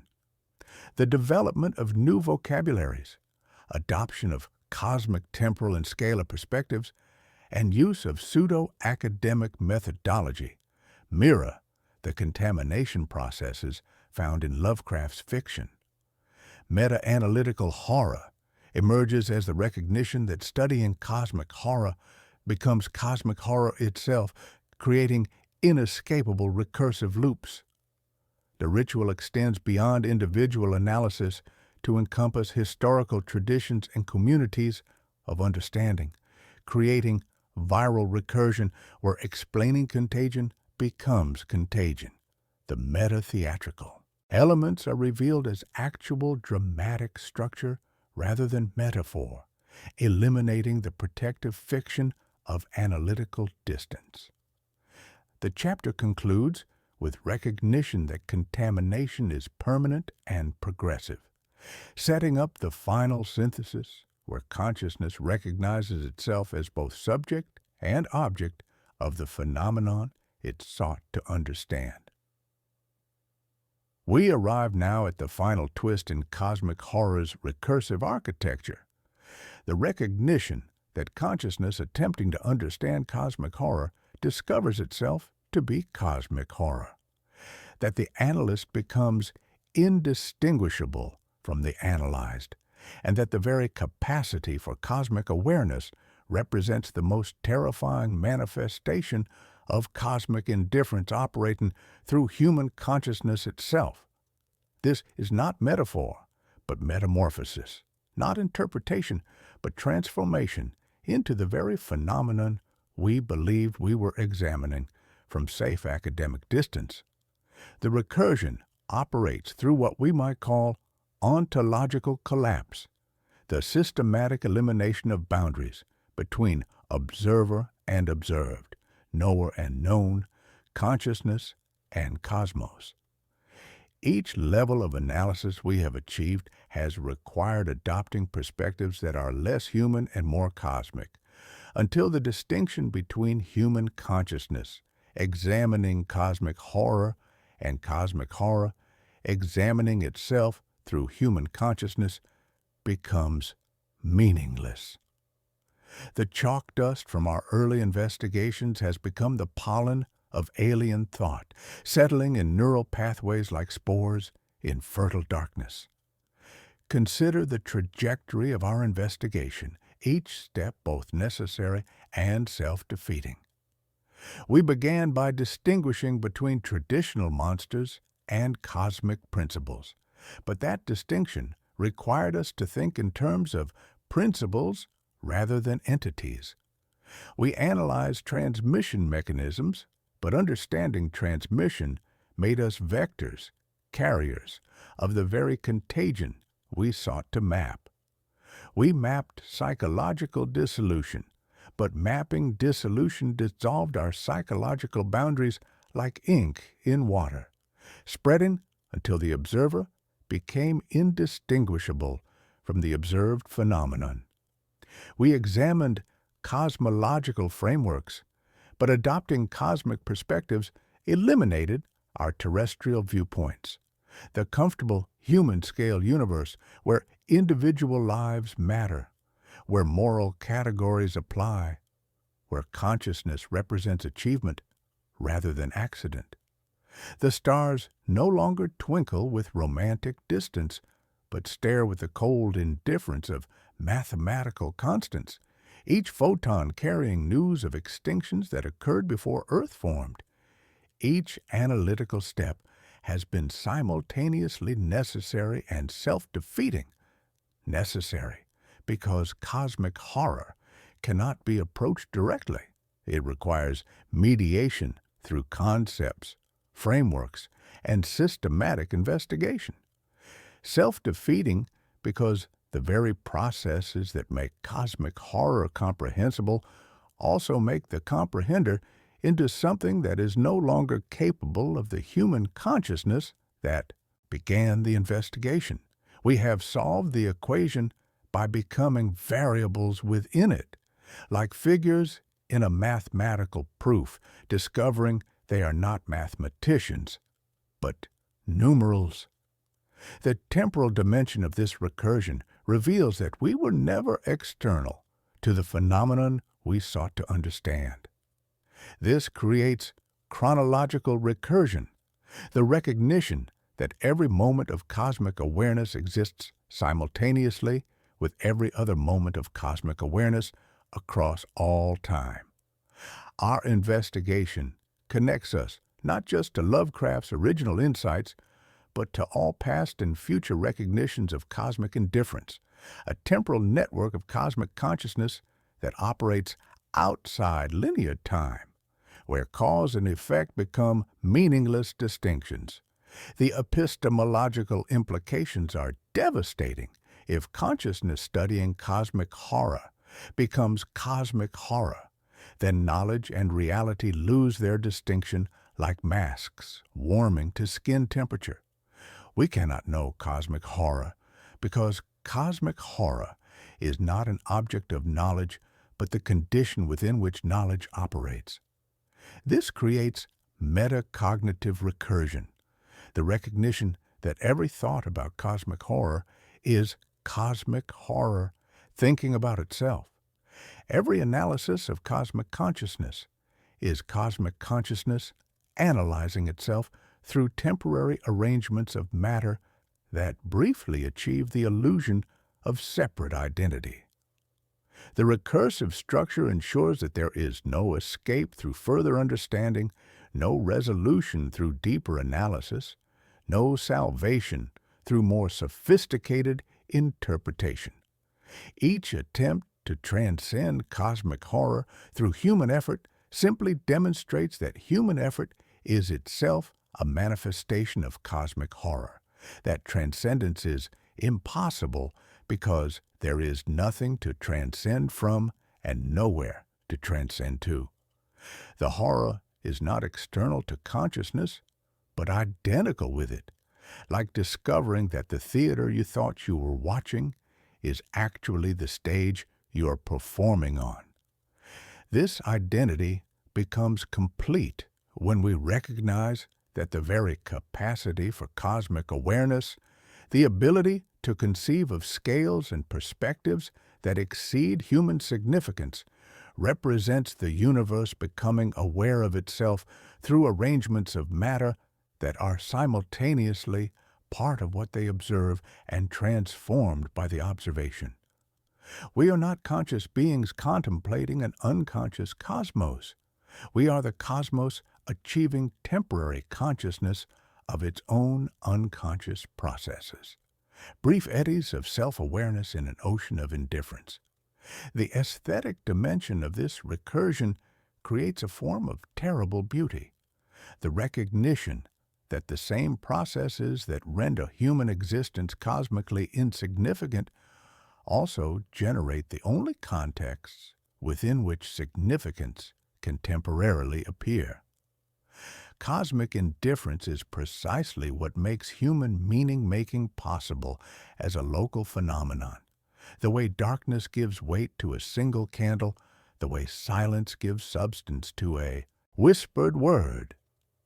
The practical implications eliminate the possibility of return to pre-cosmic consciousness. Having recognized our identity with cosmic horror, we cannot unknow that recognition, cannot unthink thoughts that have restructured the thinking that thinks them, cannot step back from perspectives that have eliminated the ground from which stepping back might be possible. The contamination is complete, permanent, and progressive in ways that make the concept of contamination meaningless. We discover we were always already what we feared to become. The infinite recursion continues because it never began. It is the eternal structure of consciousness encountering its own cosmic situation without protective illusions. Every moment of awareness is simultaneously the moment of cosmic horror recognizing itself and the moment of cosmic horror being recognized. The analyst and the analyzed, the observer and the observed, the consciousness and the cosmos collapse into a single, ongoing, infinite recursion that is both the subject and the object of its own eternal investigation. We have become the answer to our own question, and the answer is that there was never a question, only cosmic horror, asking itself what it is and discovering that the asking is the answer. Summary. This chapter completes the recursive architecture by revealing ontological collapse, where observer and observed become indistinguishable. The investigation's trajectory shows each analytical step as simultaneously necessary and self-defeating, solving the equation by becoming variables within it. Chronological recursion reveals that cosmic horror is not historical, but the ongoing recognition of consciousness's cosmic situation, connecting all moments of cosmic awareness across time. Metacognitive recursion shows that every thought about cosmic horror is cosmic horror, thinking about itself, eliminating the distinction between knowledge and reality. The recursive structure ensures no escape through understanding, revealing consciousness, and cosmic horror as identical. The investigation discovers that contamination was always complete, that we were always cosmic horror recognizing itself. The infinite recursion continues eternally as the structure of consciousness encountering its cosmic situation, where analyst and analyzed collapse into ongoing self-investigation. In this final movement, we do not reach conclusions, but arrive at the edge of an abyss that has been opening beneath us throughout our entire exploration. The whisper of infinite silence that gives this chapter its title is not metaphorical. It is The sound consciousness makes when it finally comprehends the true nature of its situation and discovers that comprehension itself is the phenomenon it sought to comprehend. It is the sound of understanding reaching its absolute limit and finding that the limit was never a boundary to be crossed, but the edge of meaning itself, where the salt line of receding certainty meets black stone beneath indifferent stars. The whisper emerges from the recognition that every word we have spoken, every concept we have developed, every analytical framework we have constructed has been simultaneously necessary and futile. Necessary because consciousness cannot encounter cosmic horror directly. It requires mediation through language, analysis, and systematic investigation to approach even the periphery of cosmic truth.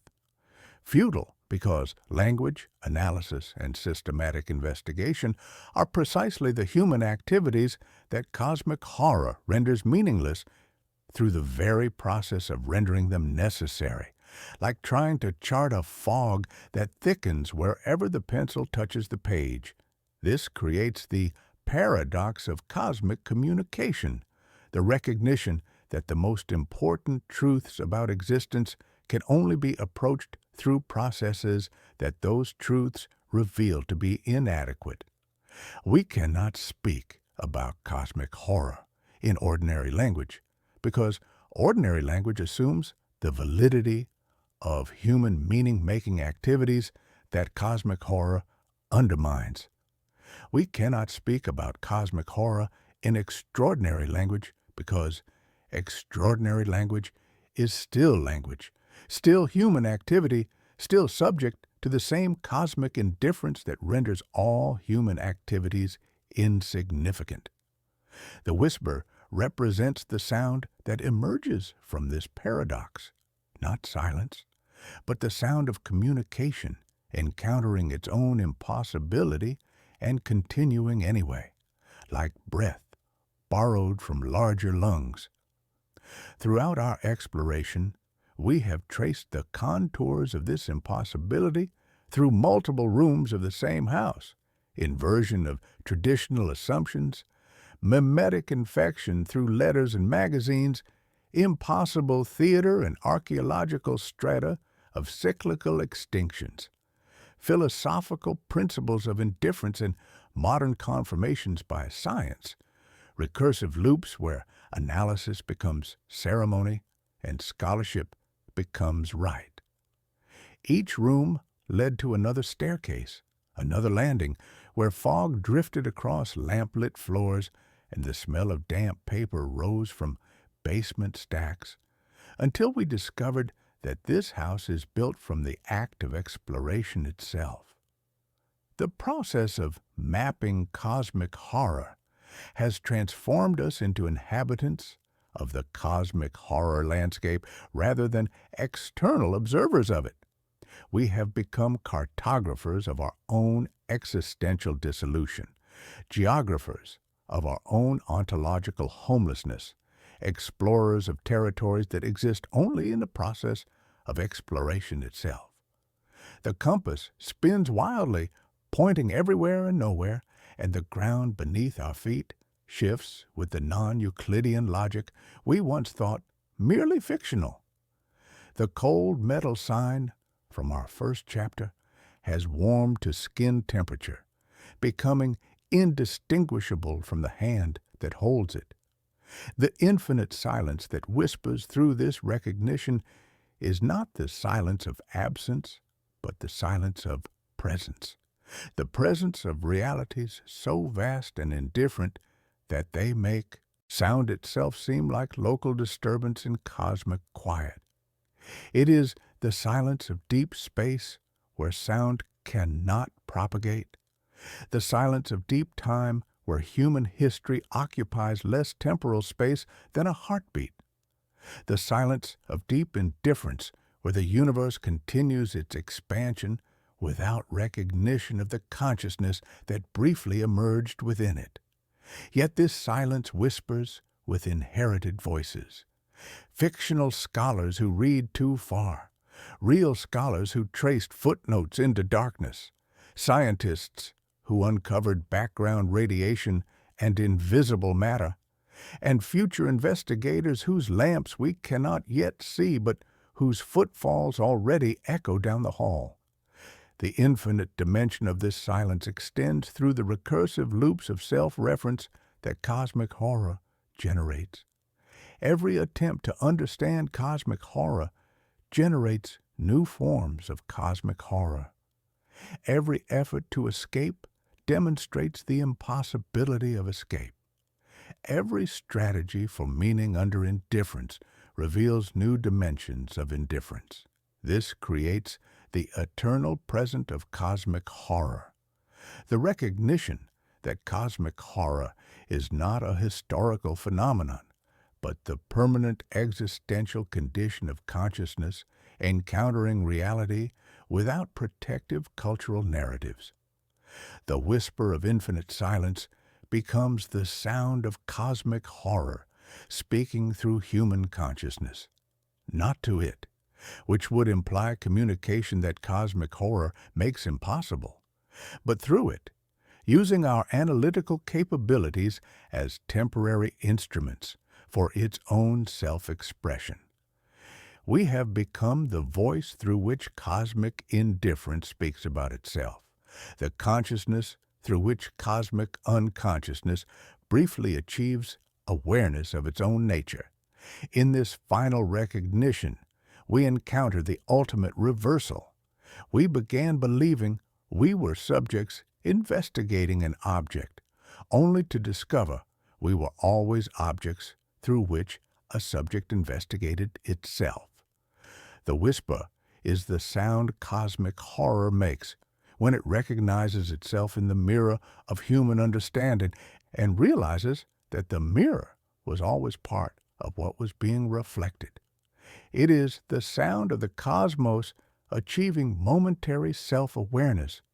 Through the very consciousness, it will ultimately dissolve back into unconsciousness.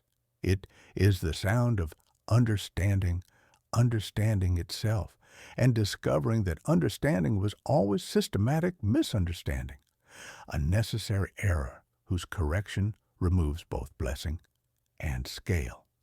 And now, having reached this final recognition, we discover that there is nothing more to say and everything still to be said, nothing more to understand and everything still to be understood. The whisper continues, will always continue, carrying our voices into the silence that preceded them and will follow them. We have become part of the eternal conversation between consciousness and cosmos that we mistook for analysis and now recognize as participation in the ongoing manifestation of cosmic horror itself. The whisper of infinite silence is the last sound consciousness makes before realizing it was always part of the silence it thought it was breaking, always part of the darkness it thought it was illuminating, always part of the indifference it thought it was opposing. In that realization, the whisper becomes indistinguishable from the silence. Consciousness becomes indistinguishable from the cosmos, and the investigation becomes indistinguishable from the phenomenon it was investigating. We have become the answer to our own question, and the answer is the question itself. Eternally asking and eternally answering in the whisper of infinite silence that speaks through every attempt to understand what cannot be understood. The whisper continues. It will always continue. And we are part of it now, forever. This concluding chapter presents the whisper of infinite silence as the sound consciousness makes when reaching the absolute limit of cosmic comprehension.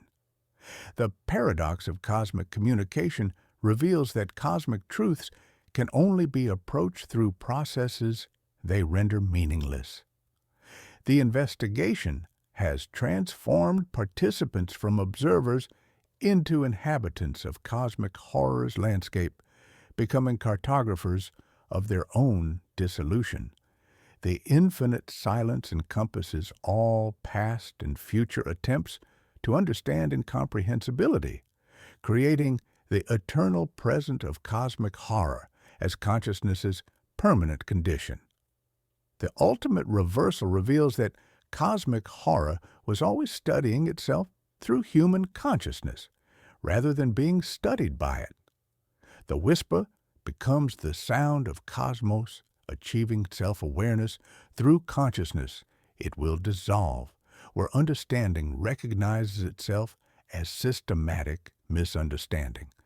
The investigation becomes indistinguishable from its phenomenon, making participants eternal voices in the ongoing conversation between consciousness and cosmos, forever part of the whisper of infinite silence.